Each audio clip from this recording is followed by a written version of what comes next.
الصلوات على محمد. اللهم صل على محمد وآل محمد. بسم الله الرحمن الرحيم. اللهم صل على محمد وآل محمد.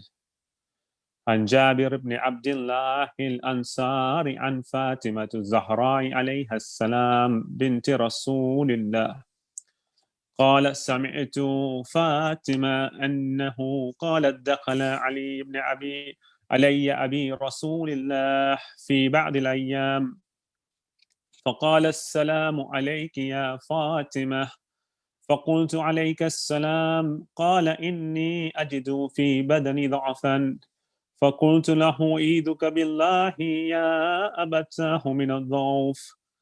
فقال: يا فاطمة ائتيني بالكساء اليماني فغطيني به. فآتيت بالكساء اليماني فغطيت به وسرت أنظر إليه وإذا وجهه يتلعله كأنه البدر في الليلة تمامه وكماله. اللهم صل على محمد وآل محمد. فما كانت إلا ساعة وإذا بولدي الحسن قد أقبل وقال: السلام عليك يا أماه. فقلت: عليك السلام يا قرة عيني وثمرة فؤادي. فقال: يا أماه إني أشم عندك رائحة طيبة كأنها رائحة جدي رسول الله. فقلت: نعم إن جدك تحت الكساء. فأقبل حسن نحو الكساء وقال: السلام عليك يا جداه يا رسول الله. أتأذن لي أن أدخل معك تحت الكساء؟ قال: وعليك السلام يا ولدي ويا صاحب حوضي. قد أذنت لك. فدخل معه تحت الكساء فما كانت إلا ساعة وإذا بولدي الحسين قد أقبل وقال: السلام عليك يا أماه. فقلت: عليك السلام يا ولدي ويا قرة عيني وثمرة فؤادي. فقال لي: يا أماه إني أشم عندك رائحة طيبة كأنها رائحة جدي رسول الله. فقلت: نعم إن جدك وأخاك تحت الكساء. فدنا الحسين نحو الكساء وقال: السلام عليك يا جداه يا رسول الله. السلام عليك يا من اختار الله. أتأذن لي أن أدخل معكما تحت الكساء؟ فقال: وعليك السلام يا ولدي ويا شافع أمتي. قد أذنت لك. فدخل معهما تحت الكساء. فأقبل عند ذلك أبو الحسن علي بن أبي طالب وقال: السلام عليك يا بنت رسول الله. فقلت: وعليك السلام يا أبا الحسن ويا أمير المؤمنين. فقال: يا فاطمة إني أشم عندك رائحة طيبة كأنها رائحة أخي وابن عمي رسول الله. فقلت: نعم ها هو مع ولديك تحت الكساء. فأقبل علي نحو الكساء وقال: السلام عليك يا رسول الله. أتأذن لي أن أكون معكم تحت الكساء؟ قال الله: عليك السلام يا أخي ويا وسيي وخليفتي وصاحب لوالي. قد أذنت لك. فدخل علي تحت الكساء ثم أتيت نحو الكساء وقلت: السلام عليك يا أبتاه يا رسول الله. أتأذن لي أن أكون معكم تحت الكساء؟ قال: وعليك السلام يا بنتي ويا بضعتي، قد أذنت لك فدخلت تحت الكساء، فلما اختملنا جميعا تحت الكساء أخذ أبي رسول الله بطرف الكساء وأومأ بيده اليمنى إلى السماء وقال: اللهم إن هؤلاء أهل بيتي وخاصتي وحامتي، لحمهم لحمي ودمهم دمي، يعلمني ما يعلمهم ويحزنني ما يحزنهم. أنا حرب لمن حاربهم وسلم لمن سالمهم وعدو لمن عاداهم ومحب لمن أحبهم. إنهم مني وأنا منهم، فاجعل صلواتك وبركاتك ورحمتك وغفرانك ورضوانك علي وعليهم، وأذهب عنهم الرجس وتحرهم تطهيرا. اللهم صل على محمد وآل محمد. فقال الله عز وجل: يا ملائكتي ويا سكان سماواتي، إني ما خلقت سماعا مبنية ولا أرضا مدحية ولا قمرا منيرا ولا شمسا مضيئة ولا فلكا يدور ولا بحرا يجري ولا فلكا يسري إلا في محبة هؤلاء الخمسة الذين هم تحت الكساء. فقال عمين جبرائيل: يا ربي ومن تحت الكساء؟ فقال عز وجل: هم أهل بيت النبوة ومعدن الرسالة، هم فاطمة وأبوها وبعلها وبنوها. اللهم صل على محمد وآل محمد. فقال جبرائيل: يا ربي أتأذن لي أن أحبت إلى الأرض لأكون معهم سادسا؟ فقال الله: نعم قد أذنت لك. فحبت الأمين جبرائيل وقال: السلام عليك يا رسول الله.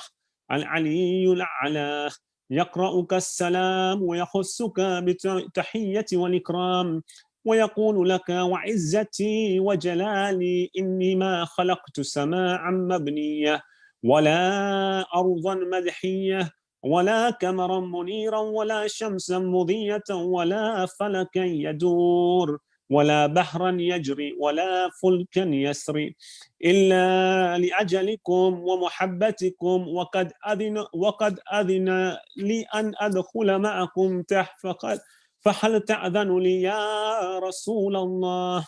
فقال رسول الله: وعليك السلام يا أمين وحي الله، إنه نعم قد أذنت لك. فدخل جبرائيل معنا تحت الكساء.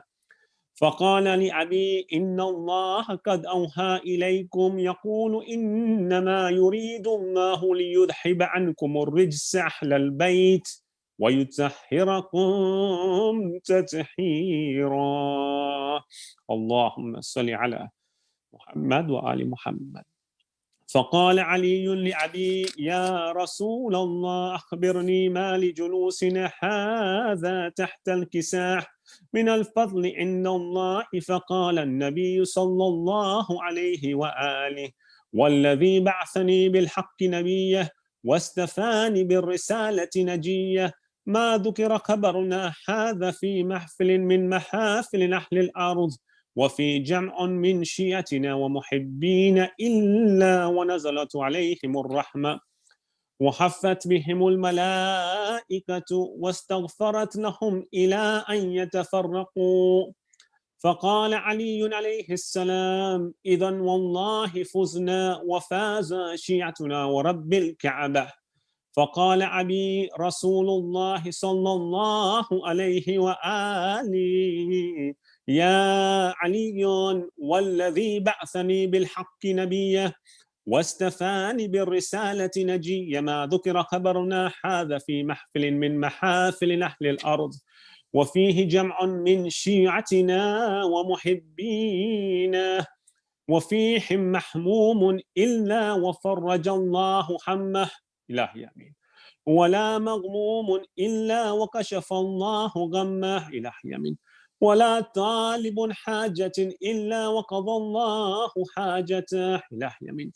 فقال علي عليه السلام: إذا والله فزنا وسعدنا، وكذلك شيعتنا فازوا وسعدوا في الدنيا والآخرة ورب الكعبة برحمتك يا أرحم الراحمين.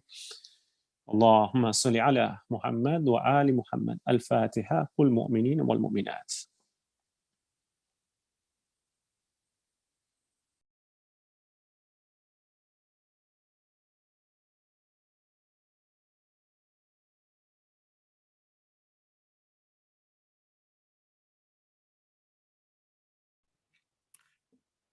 बिस्मिल्लाहिर्रहमानिर्रहीम।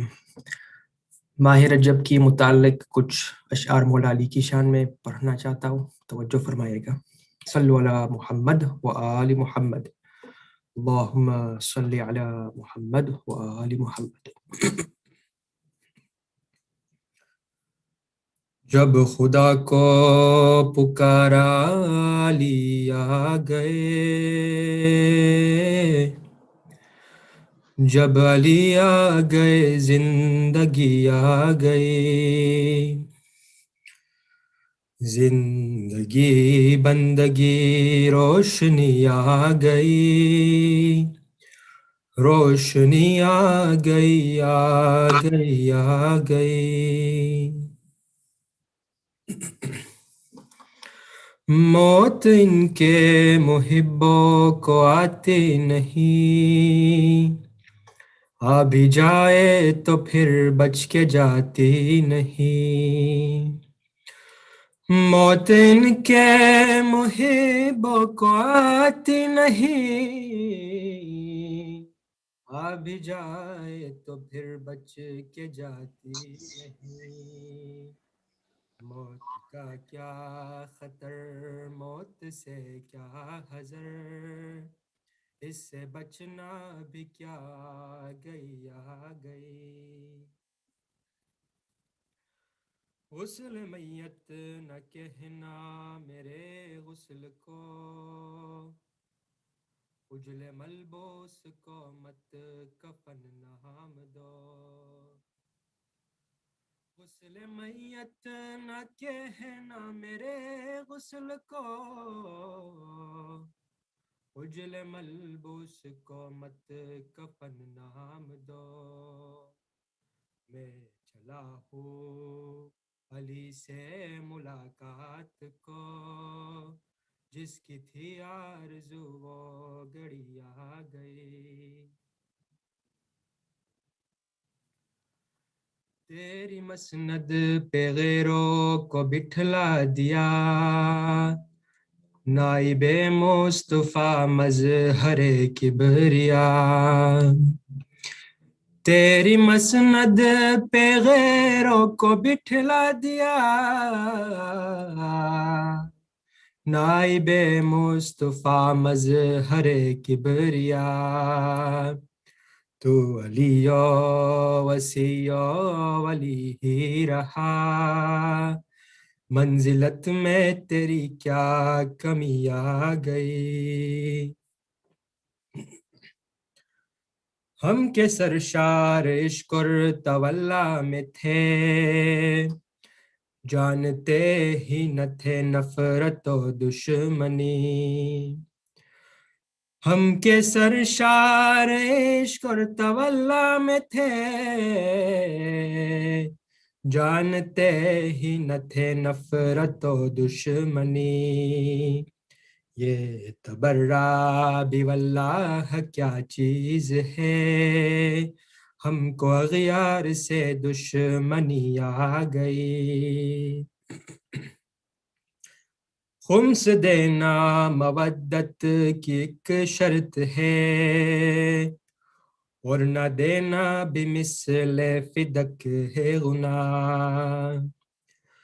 खुम्स देना मवद्दत की एक शर्त है,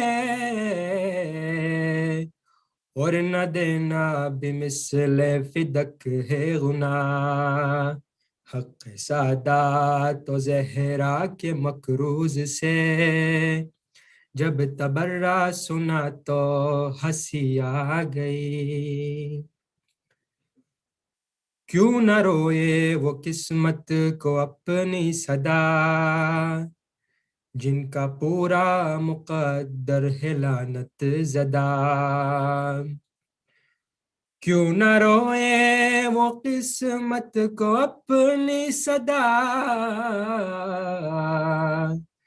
जिनका पूरा मुकद्दर है लानत ज़दा जिनकी किस्मत में अपने ही आमाल से बिन्ते अहमद की नाराजगी आ गई जब खुदा को पुकारा अली आ गए जब अली आ गए जिंदगी आ गई जिंदगी बंदगी रोशनी आ गई रोशनी आ गई आ गई आ गई सल्लु अला मुहम्मद व आलि मुहम्मद अल्लाहुम्मा सल्लि अला मुहम्मद व आलि Muhammad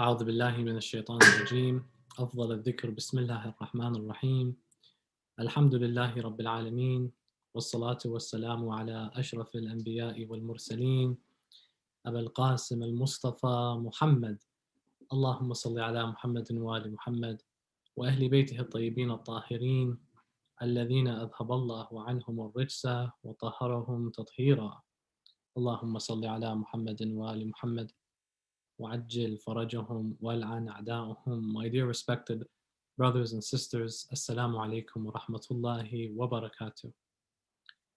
I would like to express to you all my wholehearted congratulations on this auspicious occasion, the birth of the fifth Imam of Ahlul Bayt, the beacon of hope and knowledge, and the greatest scholar and humanitarian of his time, Imam Muhammad al-Baqir, salawatullahi wa salamuhu alayh. Indeed, Imam Muhammad al-Baqir, the birth of the Imam Muhammad al-Baqir is a joyous occasion, a day in which we can learn more about our blessed Imam and seek to extrapolate the knowledge that he himself has provided. For indeed, it is his namesake to provide knowledge and the sciences and the wisdom that is accessible. Baqir ilm al-Nabuwa, Baqir ilm al-Nabiyyin. Imam Muhammad al-Baqir alayhi salam is an inspiration to many people in the world. He represents to us the element of knowledge acquired despite the turbulent, difficult circumstances of your time. We all can resonate through this example. Life is not in our control, and life may not go in our favor, but that should not stop us from pursuing and learning and better improving ourselves in gaining wisdom and ilm. For indeed, طلب العلم, according to the Holy Prophet, فريضة على كل مؤمن ومؤمنة. And without a shadow of doubt, Imam Muhammad al-Baqir manifested this. For Imam's life was a life being born in around the 56th or so year after Hijrah, was a life that was filled with obstacles, with pitfalls, with difficulties, the likes of which we will never be able to comprehend. For Imam al-Baqir alayhi salam was present in the day like no day, the day of Karbala. And as a young boy, witnessing all of the tragedies and the calamities that occurred, and was taken captive alongside his family. The young Imam al-Baqir stayed near to his father Imam Zainul Abidin alayhum salam, through that arduous journey from Karbala to Kufa and Sham and back to Medina. Yet nonetheless, we notice that even in his early years, he began to disseminate and spread knowledge. For then he was given that title, Baqir ilm al-Nabiyyin. Imam al-Baqir, as described, كان يبقر العلم بقرا. That name derives from the meaning of to disseminate and dissect knowledge. For there came a time in which the Imam was given the opportunity to spread the wisdom of the Holy Prophet of Islam, to spread the wisdom of Islam, despite, as mentioning previously, the difficult circumstances, going through the establishment of Banu Umayyah, later on Banu al-Abbas. We see Imam al-Baqir alayhi salam taking advantage of that transition phase between these establishments by disseminating and spreading knowledge. Yet it doesn't come easy. Imam alayhi salam was ridiculed, was public enemy number one for a time period, and ultimately martyred for all of his contributions. And his contributions are plentiful. For we have a plethora of traditions, ahadith, literature by Imam al-Baqir alayhi salam. Our school of thought is comprised and built on the ahadith from predominantly two Imams of Ahlul Bayt, Imam Ja'far al-Sadiq alayhi salam and Imam Muhammad al-Baqir salamullahi alayhima. For these Imams really took advantage of the opportunity that came to them, which was the turmoil in transitioning between one establishment to the other, thus giving them that window of opportunity to speak and disseminate that knowledge. And likewise, we owe our Imam our hearts and lives for all the knowledge that he shared with us. We know more of Allah subhanahu wa ta'ala through the narrations of Imam al-Baqir, through the words of jurisprudence of Imam al-Baqir, through the words of theology of Imam Muhammad al-Baqir alayhi salam. Rasulullah sallallahu alayhi wa sallam foreshadowed the presence and knowledge of Imam Muhammad al-Baqir by making it clear to one of his closest companions, Jabir bin Abdullah al-Ansari, stating to him while he was of a very young age, "O Jabir, you will meet my 5th generation grandchild. You will live a very long life and you will make it to him. His name is my name.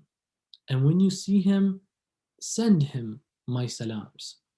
Jabir bin Abdullah al-Ansari grew to the very old age and was not present in Karbala due to his old and weak and very frail character, and he was blind, so he wasn't able to attend. And he got to Karbala 40 days after the calamity has occurred.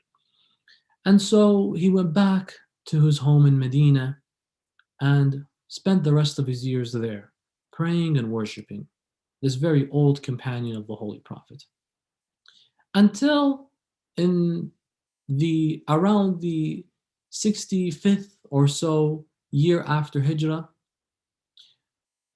rather near the later years of the 60th year after Hijrah, close to the 70th year, Jabir bin Abdullah al-Ansari was outside minding his own business until one day he heard very familiar footsteps, as if they were the steps of Rasulullah. Now, considering Jabir was blind, he was unable to see who it was. So he called to the person walking and he told him, "Come here, I need to see you. I need to speak with you. May I ask, what is your name?" To which this man replies, "My name is Muhammad, son of Ali." And Jabir replied, "Are you Muhammad, son of Ali, son of Hussein, son of Ali ibn Abi Talib?" To which Imam Muhammad al-Baqir replied, "That is me." And then Jabir began to cry, grabbing the hands of Imam al-Baqir and kissing them, saying to him, "Oh Imam, your grandfather has a message for you. He sends and extends to you his wholehearted salams." Imam Muhammad al-Baqir alayhi salam displayed to us the knowledge of prophethood that he inherited through the divine order of Allah subhanahu wa ta'ala. A multiple times, multiple opportunities came in which we found that the knowledge this man has is something that cannot be comprehended. One day, Hisham bin Abdul Malik was the Khalifa and the Caliph at the time, a very tyrannical ruler. And he was in Hajj offering his pilgrimage. And so one day he noticed a man also performing his Hajj, but this man had crowds of people surrounding him, approaching him, sending their salams to him, asking him to pray for them, and accompanying him, showing and expressing their love to him. Now, it is common from the behavior of tyrants in that they always have a tendency to be jealous. Whenever they see someone having more attention, more fame than them, this is something they cannot handle. We remember the last president here. The man was obsessed with himself, only would care about his name and his image, couldn't care less about the feelings of others, whether that meant he had to make fun of them and call them names, ad hominem attacks. When you don't necessarily have a decent argument against another person, you begin to attack them personally. And this is a common behavior from all those who are in charge, those who have an authoritative figure. They cannot stand seeing others more famous than them, others more popular than them, receiving more of that limelight and more of that appreciation and love from people. And for the most part, this was exactly what led to the martyrdoms of most of our imams. Jealousy. If you do not recognize my legitimacy or my authority, then we have to massacre you and your entire family. Thus was the mindset of Yazid ibn Muawiyah, likewise Muawiyah ibn Abi Sufyan, Al-Hajjaj bin Yusuf al-Thaqafi, and all of these caliphs tyrannically who ruled the establishment at the time and the Muslim Ummah out of their jealousy. And jealousy can be a very difficult thing to remove, for it is described as being like a fire on a dry piece of wood. One bit of it will destroy the entire tree. Just a little bit, a spark. Have you noticed? All it takes is just a little bit of spark and the entire thing is set on fire. Whether we read about events and stories like forest fires or homes, unfortunately, being burnt to the ground, we always hear about it was something minor, say an outlet that bursted, or like someone who had a lighter and they were negligent with it and the whole entire area was lit ablaze. The example of jealousy, according to Rasulullah sallallahu alaihi wasallam, is like a little spark on a dry piece of wood. Just a little bit is enough to destroy a person. Why is a little enough to destroy someone? Because you are not content. You see someone receiving more than you, and you want to then do something to remove them. In so doing, not necessarily removing them, removing that trait, but in that process, you begin to hurt yourself and those around you. What else was the reason that led to Qabil killing his brother Habil, the first murder in humanity, the sons of Adam? One brother was jealous because of the other brother, and he killed him. Thus is the reality of jealousy. And we found this example with this caliph, Hisham bin Abdul Malik. And he saw this event occur and how the people loved Imam al-Baqir.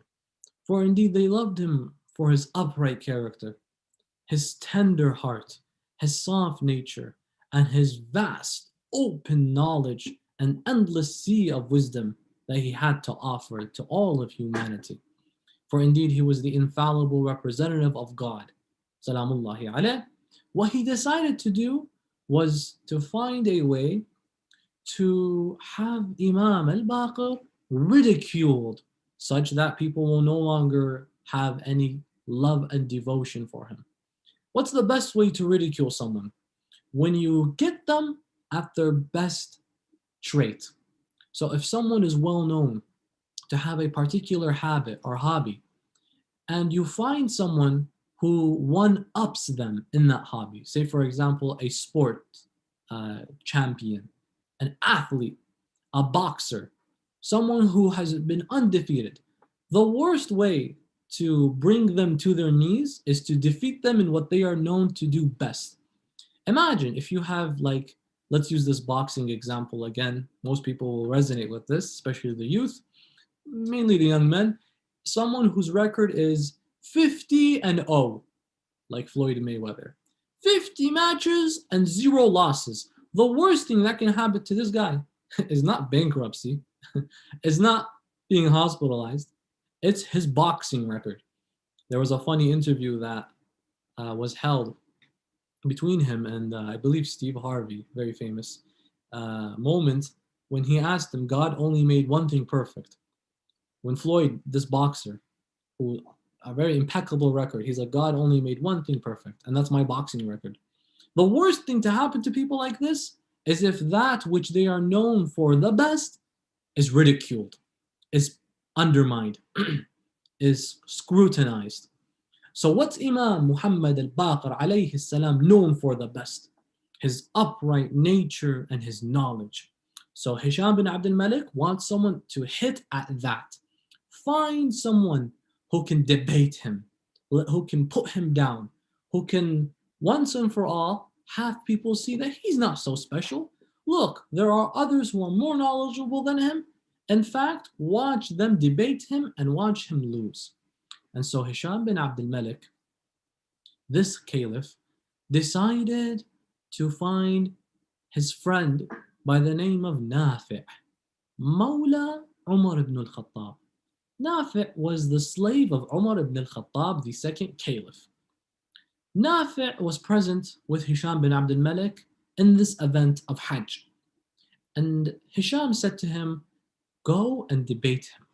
If you can defeat him, ask him very difficult questions and have him not be able to respond, then that will be very useful for us. People will then see this man is nothing special. So go debate him. Nafi', as mentioned, he was, by the way, not only the slave of Umar ibn al-Khattab, the former slave, by that time Umar had passed away, was killed. He was also a Khariji. He was a Kharijite, meaning he was someone who hated Amir al-Mu'mineen and fought against him. So this guy is really something weird. Anyways, he went and approached Imam al-Baqir and he said to him, "Oh, you who claims to be the inheritor of the messenger of God, I wish to debate you. Are you of the scholars or not?" Imam al-Baqir gave a very beautiful reply. He said, "I am not from the ignorant." Nafi asked him, "What? Are you from the scholars?" He says, "I'm not from the ignorant." Imam didn't say, "I'm a scholar, yeah. I'm a grand scholar. Look at me. I have my PhD. I have my master's. Look at my credentials," showing them off. He just simply said humbly, a lesson for all of us. I am not from the ignorant. You could be definitely qualified, eligible, competent, but there's no need to show it off. You're better than that. There are those who will see it as a form of arrogance, and you don't want that to be the case. Suffice to say, look at the Imam from Ahlul Bayt. Is there anyone more knowledgeable than Imam al-Baqir alayhi salam in his time period? No. And look at what he says. I am not from the ignorant. Not this long title of whatever. Nope. I am simply not of the ignorant. A humble manner and a very humble gesture we could all learn from. He says, okay, if that's the case, then I have a few questions to ask you. Are you ready? Imam said, please go ahead. He then asks him, what is the difference in years between Jesus, Nabi Isa, and Rasulullah? how many years between them apart? Imam al-Baqir replied a beautiful reply. He said, in your opinion, 500 years. In my opinion, 600 years. He gave him his answer and he gave him the Imam's answer, basically the actual, a number. So he says, in your opinion, these many years, this many years. In my opinion, these many years. Nafi' was confused. He's like, how did you know my opinion? So he gave him two answers. He then followed it up with this. In the ayah in the Holy Quran, وَاسْأَلْ مَنْ أَرْسَلْنَا مِنْ قَبْلِكَ مِنْ رُسُلِنَا وَجَعَلْنَا مِنْ دُونِ الرَّحْمَنِ أَجَعَلْنَا مِنْ دُونِ الرَّحْمَنِ آلِهَةٌ يُعْبِدُونَ. And ask the messengers that we have sent before, have you ordered your people to worship none but Allah? وَاسْأَلْ مَنْ أَرْسَلْنَا مِنْ قَبْلِكَ مِنْ رُسُلِنَا أَجَعَلْنَا مِنْ دُونِ الرَّحْمَنِ آلِهَةٌ يُعْبَدُونَ. The question was, how was Rasulullah to ask the prophets that came before him, did you order your people to worship none but Allah? In chapter 43, verse 45 of the Holy Quran, when all the prophets of God have died and passed away and they were before him by thousands of years, most of them. To which Imam al-Baqir replies, easy. In the event of Mi'raj, Rasulullah led congregational prayer for all the prophets of God in the heavens. And when he concluded his prayer, Rasulullah turned around and asked them, did you command your people to worship none but Allah? And that's how Rasulullah spoke to the previous prophets of God. Nafi' was impressed. He said, that's very accurate and very impressive. Where's God? His question, where is God? To which Imam al-Baqir replied, show me where he isn't, I show you where he is. Nafi' followed it up with, okay, when did God come about? To which Imam al-Baqir replied, show me when he wasn't, I'll show you when he was. Nafi' was exhausted. Every question he threw his direction, Imam had an immediate, powerful reply to offer back.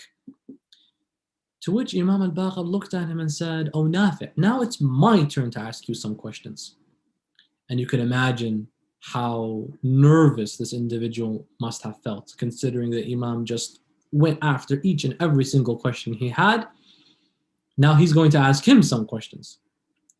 Imam al-Baqir said, oh Nafi', I have a question for you. And there are only one of two answers for this question. Both of them, if you respond with, are kufr. Oh Nafi', what do you say of those who fight the Imam of their time? If you say it's kufr, then you are one of those who fought the Imam of your time. For you were of those who were of the Khawarij who fought against Ali ibn Abi Talib. And if you say it's not kufr, then you are lying. So what is the case? Nafi' said, I have nothing else to say and I don't want to face this man ever again. Imam knew of the reality of this person. What do you say of the individual that fights the Imam of your time? If you say it's kufr, then that's hypocrisy because you fought the Imam of your time. And if you say it's not, that's also a lie because that's clearly something completely unallowed. And if you say you never did, then that's also a lie. No matter how you address this, you are always going to be in the wrong when it comes to that type of question and observation. Therefore, Nafi' had nothing else to do and could not manage with this. He left and he went back to Hisham bin Abdul Malik and said, I can never debate this guy ever again. Hisham bin Abdul Malik was frustrated and he no longer wanted to find someone who he couldn't trust to ask difficult questions.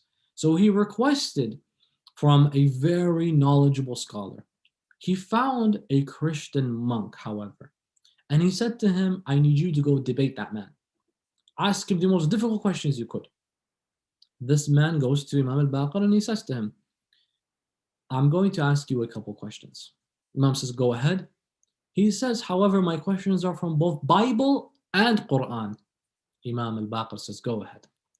To which this Christian monk said, which fast in history did Allah allow for both eating and drinking? There was only one fast in history where eating and drinking was allowed. To which Imam al-Baqir replied, easy, the fast of Sayyida Maryam alayha salam. Her fast was only to remain silent when she had that young baby and was told to return back to her people. Her form of Sawm and Siyam was to prevent herself from speaking. She could continue eating and drinking. To which the Christian monk said, that's the case. That is the right answer. He followed it up with, what moment or which moment of history did humanity have 1/4 die? Did 1/4 of humanity die? Which moment of history do we witness 1/4 of the human population just die? Was non-existent one day. Imam al-Baqir replied, when Qabil killed Habil, there were 4 people. Adam, Hawa, Habil, Qabil. One kills the other, 1/4 of humanity died. Then the Christian monk replied, that is the answer, but could you answer the following? What decreases and never increases? So what is something that decreases, but it never increases? To which Imam al-Baqir said, the sea. He then followed it up with this, then what increases, but never decreases? He said, your age.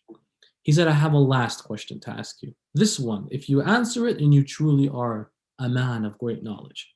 Imam al-Baqir said, go ahead. The man said, which twins were born on the same day, died on the same day, but one was 150 years old and the other was 50 years old? To which Imam al-Baqir said, easy, Aziz and Uzair. Many of us have heard of Uzair from the Holy Quran, and that Jewish community thousands of years ago that would claim Uzair is the son of God, Ibnullah. He says, easy, Aziz and Uzair. Uzair had a brother by the name of Aziz. Uzair requested, asked, Ya Allah, how do you revive the dead? To which Allah had him die. Both of them were 30 years old. To which Allah subhanahu wa ta'ala had Uzair die, and he left him dead for a number of years, about 100 years. When Allah revived him back from dying, he was 130 years old. He was rather only 30 years old. Because when Allah revived him, he revived him back the way he died. So the way his character was before he died. So his age when he was revived was only 30 years old. After 100 years, he lived for 20 more years, he was 50. But his brother lived completely and he was 150 years old. Therefore, one died for 100 years. Both of them were 30 years old originally. Aziz lives on. When his brother is revived, he lives for another 20 years. He is now 30 plus 20, 50 years old, and his brother Aziz is 150 years old. Twins born on the same day, died on the same day. One of them was 150, the other one was 50 years old.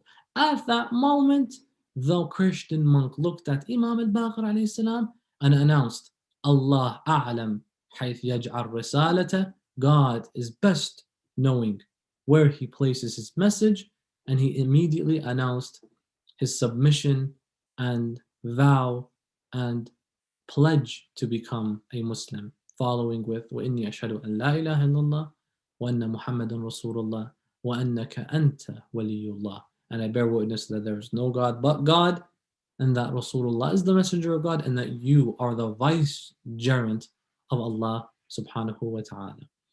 We find many examples of the life of Imam al-Baqir, where he displays to us the knowledge of the prophets of God. And it teaches us a valuable lesson. in the behavior and decorum of Imam al-Baqir, to be upright individuals despite the difficult circumstances that surround us. Yes, it is difficult when you have someone who is an authoritative figure that is constantly pushing you down, whether it's like a boss, whether it's like a family member that you are struggling to handle, and you cannot necessarily address them properly due to the hierarchical difference that there is. But it's worth maintaining that composure, worth maintaining that level of akhlaq, and especially if it has to do with our family members. Because even with a tyrannical ruler as such, Imam al-Baqir maintains the akhlaq, the mannerism necessary to teach us that no matter what difficulty you face, it's always necessary to maintain that composure and proceed with knowledge and great akhlaq and upright nature. For indeed, we find this manifested in his own child, Imam Ja'far as-Sadiq alayhi salam, when he teaches us the valuable lesson: whoever begins to ridicule the other in a discussion or debate, even if they are correct in that argument, by virtue of them ridiculing the other person, the opponent, let's say, they have already lost the debate. And we are not surprised when we see that type of behavior exhibited from Imam al-Sadiq. For indeed, this is the common trait that is found in the Ahlul Bayt, that teach and highlight us. No matter what you go through, there are two things that are always important and incumbent upon us to maintain. Number one, a very powerful, significant, impactful character that is surrounded with akhlaq like of the likes none have ever seen. We in the world today will face individuals that will get to us, that will make us angry, that we might lose patience against. It's worth it. Handle it. Strive through it. Because we will never be in the receiving end of difficulties and circumstances like the Ahlul Bayt did. Yet they maintained that upright character. It's worth maintaining it, brothers and sisters. Our character and our morals and values should not be contingent whenever someone pushes us, whenever someone aggravates us.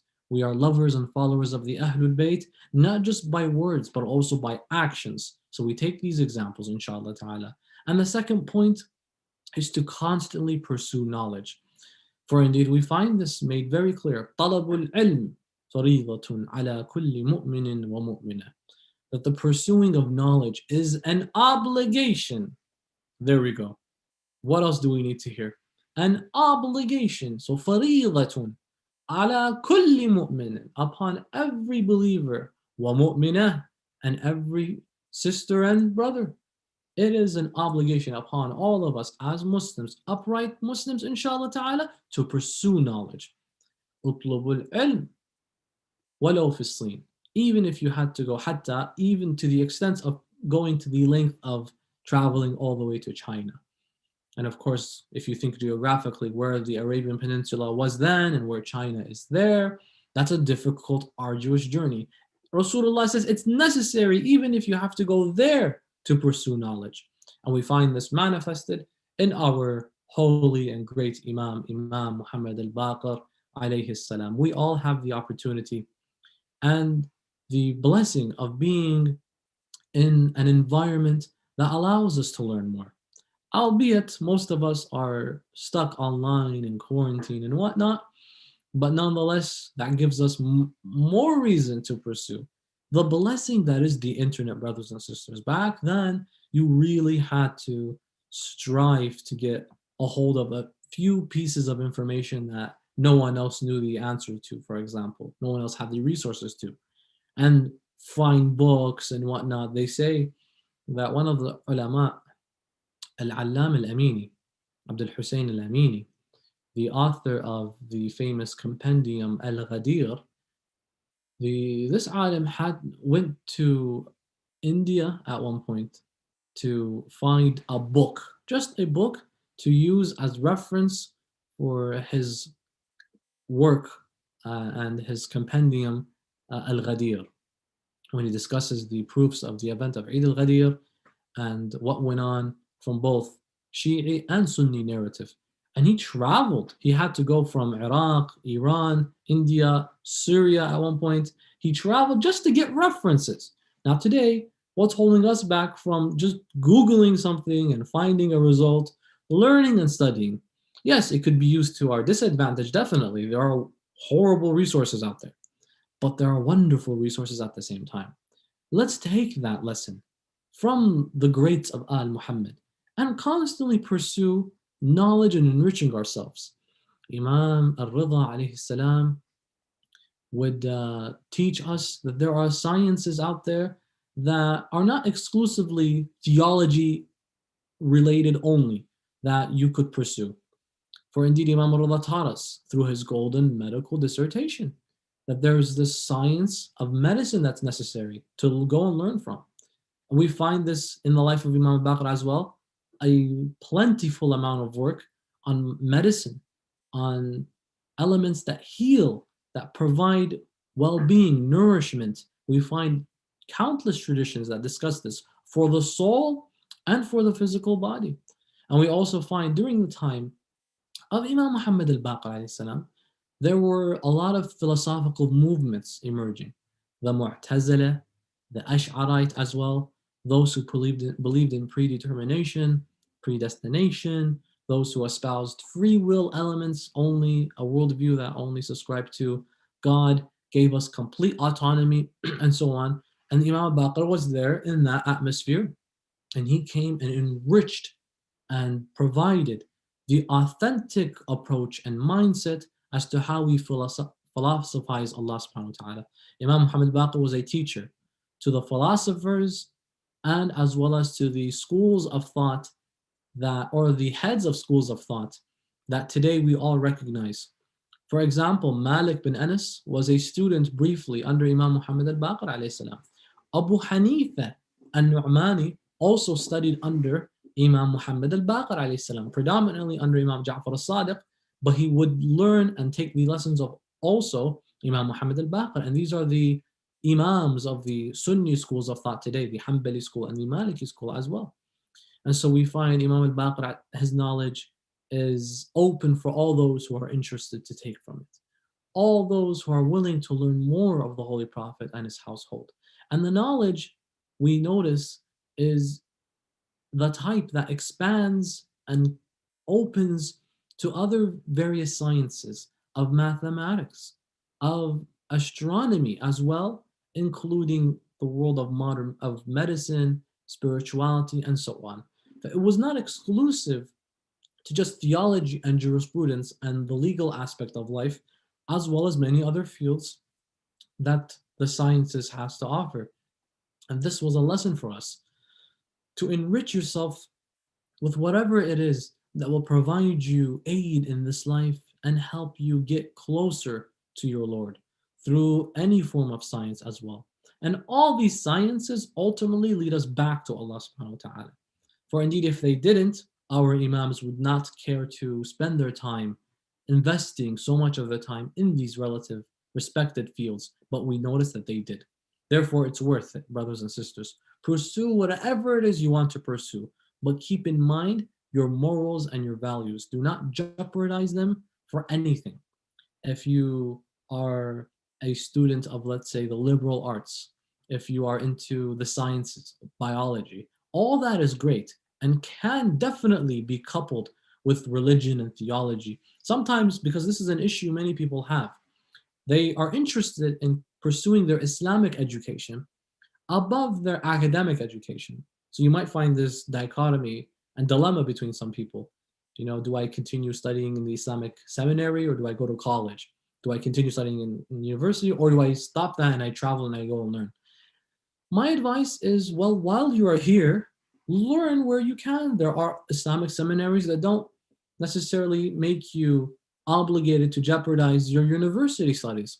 You are located here, there are seminaries online. Al-Hujjah Islamic Seminary is a wonderful example where you are able to learn at the comfort of your home without necessarily having to travel.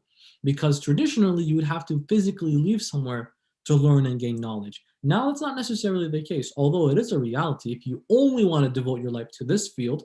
But with the benefit of modern technology, everything's accessible online, lectures, videos, articles, books, and so on and so forth that have also been translated from Arabic into English. Therefore, today we don't have any excuse.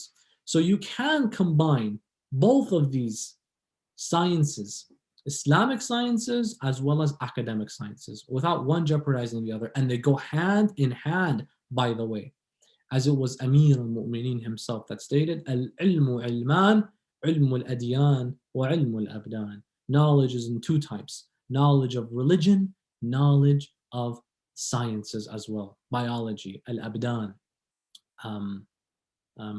of the body, and so on and so forth. Therefore, we find these moments explained and expressed, manifested perfectly by Imam Muhammad al-Baqir, salawatullahi wa salamuhu alayh, that leads to the great scientist that he was, and ultimately down to his children, Imam Ja'far al-Sadiq, salamullahi alayh. And we ask Allah subhanahu wa ta'ala to raise us with Imam Muhammad al-Baqir on a day like this, the day of the birth of his anniversary birth of the Imam. We ask Allah subhanahu wa ta'ala to grant us the ziyarah of Imam al-Baqir and the shafa'ah on the day لا ينفع مال ولا بنون إلا من أتى الله بقلب سليم, on the day of judgment, the intercession of Imam Muhammad al-Baqir. We ask Allah subhanahu wa ta'ala with a salawat, but with a surah al-Mubarakat al-Fatiha, but before it, your salawat. Allahumma salli ala Muhammadin wa ali Muhammad. Bismillah ar-Rahman ar-Rahim. Alhamdulillahi Rabbil Alameen. Ar-Rahman ar-Rahim. Maliki yawmiddin. Iyyaka na'budu wa iyyaka nasta'in. Ihdinas siratal mustaqim. Siratal ladhina an'amta alayhim. غير المغضوب عليهم ولا الضالين. صدق الله العلي العظيم. والسلام عليكم جميعا ورحمة الله تعالى وبركاته. أفضل السلام عليك يا رسول الله محمد وآل محمد صلوا على محمد. पंजों में mama's पैदा हुए शहे खासुआम आज पैदा हुए रकब जैका बाखे मोहम्मद है नाम वही इमाम आज पैदा हुए है पंजोम इमाम आज पैदा हुए शहे खासुआम आज पैदा हुए कदर साथ इमामों के और खुद इमाम वो इब्ने इमाम आज पैदा हुए है दादा हुसैन नाना हसन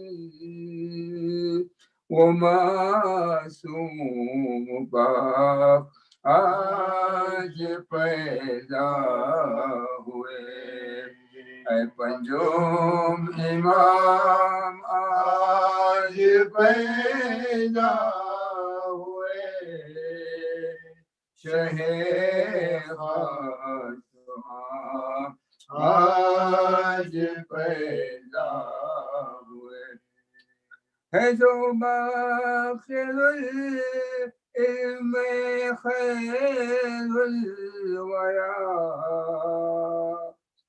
वो खैरुल अनाम आज पैदा हुए जो है बुलबुले वो सुल्ताने नबी वो शीर कलाम आज पैदा हुए है पंजोम इमाम आज पैदा हुए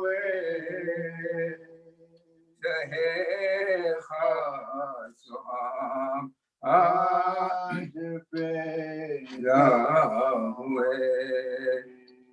इलाही पर्दा रखियो हश्र में हर मुसलमान का। इलाही राज हो अफसाना मेरे जुल्मों इस यहाँ का। इलाही हो सरों पे मोमिनों के साया कुरान का। हमें देना पना हमें देना बचाना हो चेहरा सिया होवे माफ गुना रहे आबरू रोज़े जज़ाया हो कबूल कबूल दुआया हो कबूल कबूल दुआया हमें दौलत दी हो अताया। इलाही तीनों दुनिया में मुसलमानों को इज्जत दे। इलाही जोर कमजोरों को बीमारों को सेहत दे। इलाही रिस्क दे रोजी दे और रोजी में बरकत दे। तेरा नाम अजब तेरी शान अजीब तेरे बंदे गरीब खुले उनके नसीब कोई अब नहीं तेरे सिवाया हो कबूल कबूल दुआया हो कबूल कबूल दुआया हमें दौलत दी हो अताया। इलाही दे अमान इल्जाम से चोरी से गिबत से। इलाही हमको रख महफूज शिरको बिदअत से। इलाही रे बचा हमको बुरे लोगों की सोहबत से। परे कोई बला तो हो सब अता करे शुक्र अदा न हो लब पे गिरा मेरा फर्ज न होवे कज़ाया हो कबूल कबूल दुआया हो कबूल कबूल दुआया हमें दौलत दी हो अताया। बकर सलाम या रसूल अल्लाह मुहम्मद वाले मुहम्मद सल्लल्लाहु अलैहि मुहम्मद।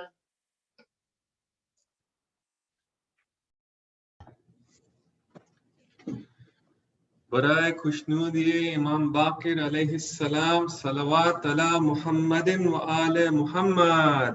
अल्लाहुम्मा सल्लि अला मुहम्मद व आले मुहम्मद वजल फरहन। उलूमे आले मुहम्मद का आसमां बाके उलूम आले मुहम्मद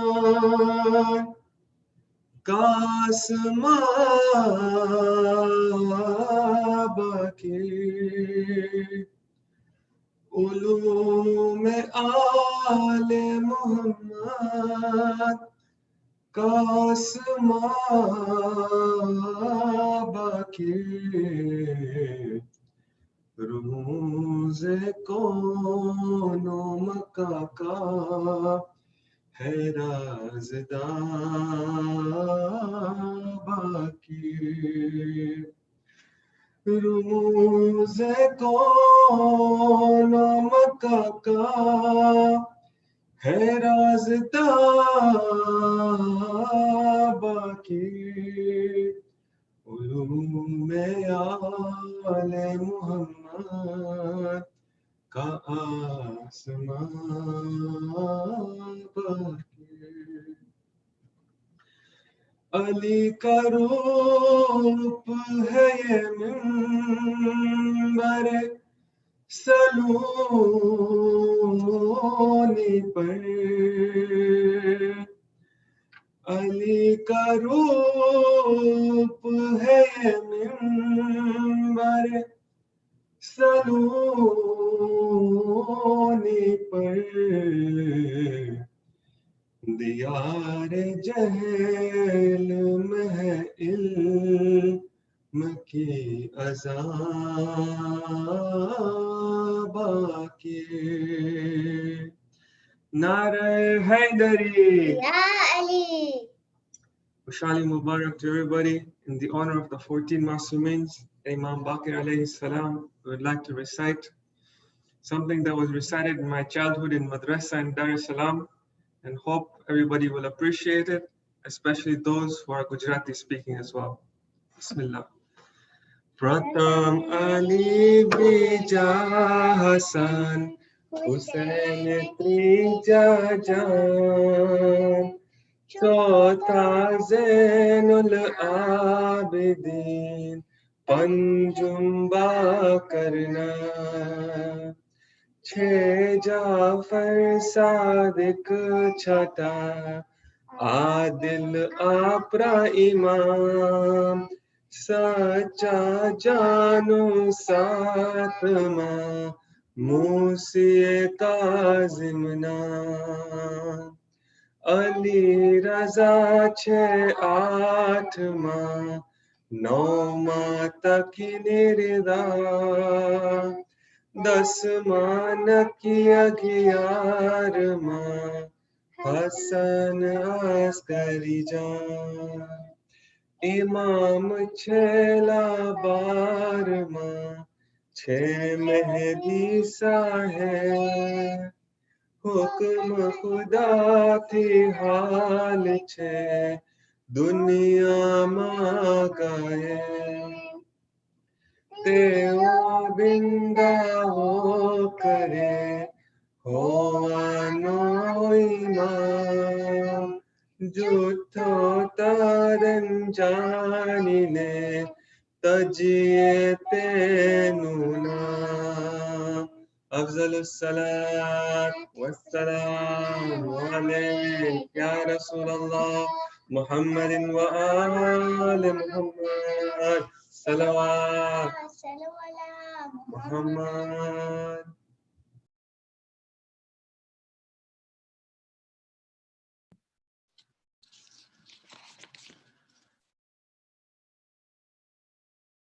زاد وارثة. السلام عليك يا وارث آدم صفوة الله. السلام عليك يا وارث نوح النبي الله. السلام عليك يا وارث إبراهيم خليل الله. السلام عليك يا وارث موسى كليم الله. السلام عليك يا وارث عيسى روح الله.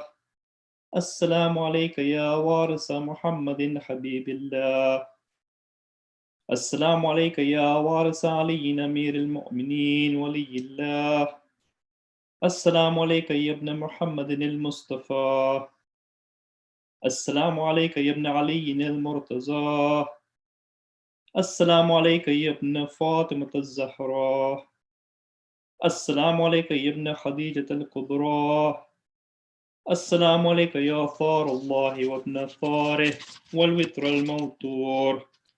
أشهد أنك قد أقمت الصلاة وآتيت الزكاة وأمرت بالمعروف ونهيت عن المنكر وأطعت الله ورسوله حتى أتاك اليقين. فلعن الله أمة قتلتك ولعن الله أمة ظلمتك ولعن الله أمة سميت بذلك فرزيت به. يا مولاي يا أبا عبد الله، أشهد أنك كنت نورا في الأصلاب الشامخة والأرحام المطهرة، لم تنجسك الجاهلية بأنجاسها ولم تلبسك من مظلمات ثيابها.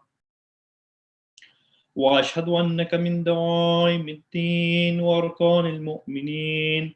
وأشهد أن الإمام البر التقي الرزي الزكي الحادي المهدي. وأشهد أن الأئمة من ولدك كلمة التقوى وعلام الهدى والأروة الوثقى والحجة على أهل الدنيا. وأشهد الله وملائكته وأنبياء ورسله أني بكم مؤمن وبيا بكم موقن بشرائع ديني وخواتيم عملي، وقلبي لقلبكم سلم وأمري لأمركم متبع. صلوات الله عليكم وعلى أرواحكم وعلى أجسادكم وعلى أجسامكم وعلى شاهدكم وعلى غائبكم وعلى ظاهركم وعلى باطنكم. زيادة حضرت علی اکبر علیہ السلام. السلام عليك يا ابن رسول الله. السلام عليك يا ابن نبي الله. السلام عليك يا ابن أمير المؤمنين. السلام عليك يا ابن الحسين الشهيد. السلام عليك أيها الشهيد. السلام عليك أيها المظلوم وابن المظلوم.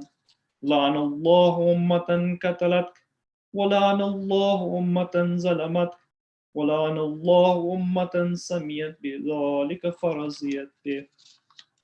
زيادة الشهداء. السلام عليكم يا أولياء الله وأحباه.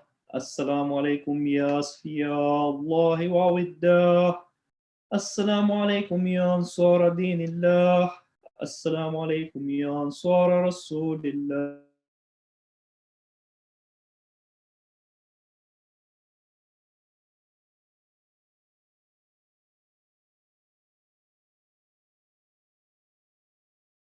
صار بي محمد الحسن بن علي الولي الزكي الناصح. السلام عليكم يا أنصار أبي عبد الله. بأبي أنتم وأمي طبتم وطابت الأرض التي فيها دفنتم وفزتم فوزا عظيما. فيا ليتني كنت معكم فأفوز معكم. زيادة العباس عليه السلام. السلام عليك يا أبا الفضل العباس بن أمير المؤمنين. السلام عليك يا ابن السيد الوسيين. السلام عليك يا ابن أول القوم إسلاما وأقدمهم إيمانا وأقومهم بدين الله وأحوتهم على الإسلام. أشهد لقد نصحت لله ولرسوله ولأخيك فنعم الأخ المواسي. فلعن الله أمة قتلتك ولعن الله أمة ظلمتك ولعن الله أمة استحلت منك المحارم وانتهكت حرمة الإسلام. فنعم الصابر المجاهد المحامي الناصر والأخ الدافع الأخي المجيب إلى طاعة ربه الراغب فيما زهد فيه غيره من الثواب الجزيل والثناء الجميل.